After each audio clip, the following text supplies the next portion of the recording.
Algumas pessoas insistem que, por Jesus ter usado uma linguagem de possibilidade ontológica, às vezes em relação à sua condição humana, ele poderia ter até mesmo fracassado na tentação do deserto, ou até mesmo ter desistido de ir para a cruz, quando ele afirma que poderia pedir 12 legiões de anjos para o livrar. Mateus capítulo 4 e Mateus capítulo 26, versículos 53 a 55.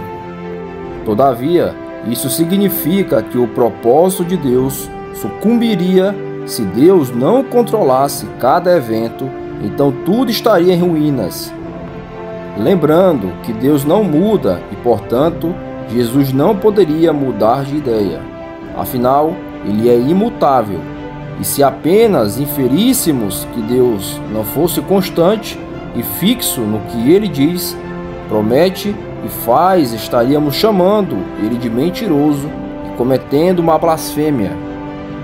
Quando Deus chamou Abraão para fazer uma aliança com ele, em Gênesis capítulo 15, é dito que Abraão preparou o sacrifício, mas dormiu, e quando ele o acordou, viu apenas uma chama de fogo e um fogareiro caminhando entre as metades do sacrifício. Ou seja, Deus estava fazendo uma aliança que dependeria apenas dele e não do homem. Suponha que para que essa aliança acontecesse, Abraão não pudesse dormir. Estaríamos todos arruinados, mas até o sono de Abraão foi causado por Deus. Deus não erra e não deixa a realidade e muito menos o seu propósito eterno nas mãos dos homens. Porque ainda hoje na nossa sociedade corrompida ainda existem cristãos. Porque Deus sempre tem um remanescente conforme a eleição da sua própria graça. Romanos capítulo 11, versículo 1 a 10. Porque quase sempre a maioria das pessoas resiste à verdade de Deus. Porque Deus mesmo lança sobre elas profundo sono e não se revela a elas. O propósito de Deus não falhou. Romanos capítulo 9, versículo 6. E nenhum dos seus planos pode ser frustrado. Isaías capítulo 46, versículo 9 e 10.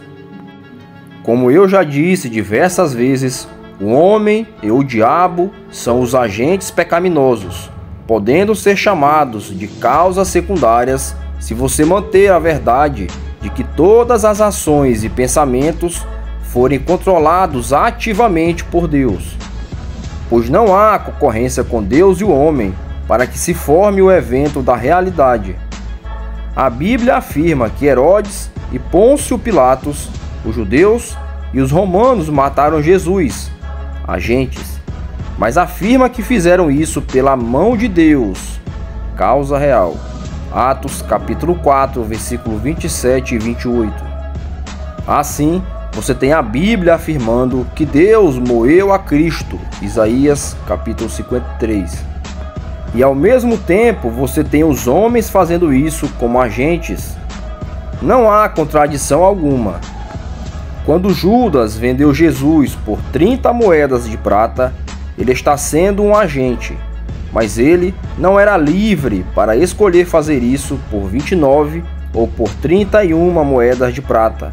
Nem os judeus eram livres para comprarem Cristo por uma quantia maior ou menor que essa, pois Zacarias já havia escrito que essa seria a quantia pela qual Cristo seria vendido, em Zacarias capítulo 11, versículo 12.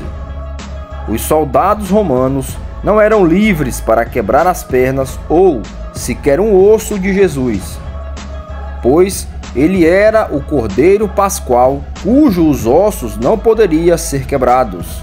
Êxodo capítulo 12, versículo 46, Salmos 34, versículo 20 e Jó capítulo 19, versículo 32 a 36. Não haveria nenhuma possibilidade lógica disso acontecer, nem mesmo um romano, Pilatos ou o diabo poderia de forma alguma alterar tal coisa, pelo fato disso ser ontologicamente possível. A mesma coisa podemos dizer sobre Jesus quando disse que poderia chamar 12 legiões de anjos e ao mesmo tempo afirma que, se fosse o caso, como se cumpririam as Escrituras Sagradas. Mateus capítulo 26, versículos 53 e 54. Presumir que textos ensinam que Deus não causa ativamente cada evento pela linguagem descritiva é ignorar a linguagem decretal ativa da Bíblia. A ação do homem, desde os pensamentos internos até o ato externo, é totalmente causada por Deus. Por isso, Deus é a única causa eficiente e real de tudo o que acontece. Suponha que eu tenha um boneco articulado e ele possa abrir as pernas ou fechar os braços. Então, eu abro as pernas e fecho os braços dele, bem como eu começo a usar esse boneco para segurar uma espada e o movo para atingir outro objeto. Não é diferente com a mente. Não há diferença entre causar um movimento ou ato e causar um pensamento.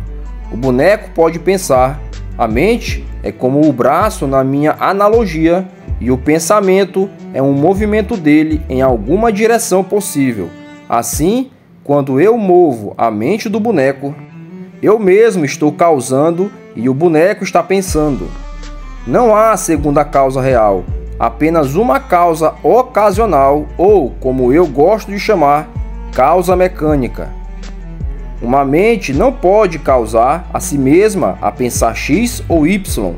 A mente não pode se mover em uma ou outra direção sem ter uma pré-condição ou motivação para tal. Quem causa essa motivação?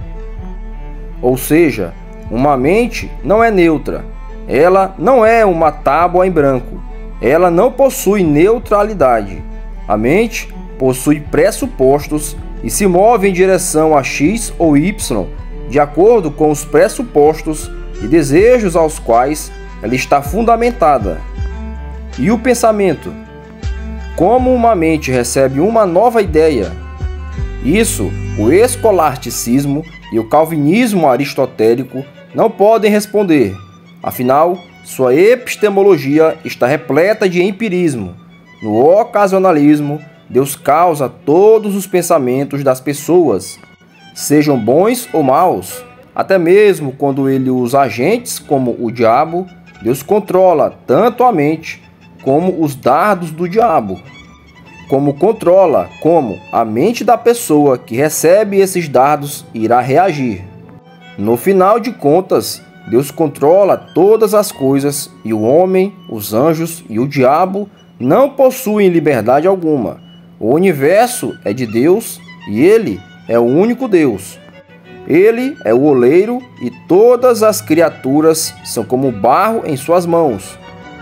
Se forem tentar subir a analogia do oleiro e do barro dizendo que o homem pensa e tem vontade, eu também subo a transcendência divina dizendo que o controle divino sobre o homem é maior do que o de oleiro sobre o barro.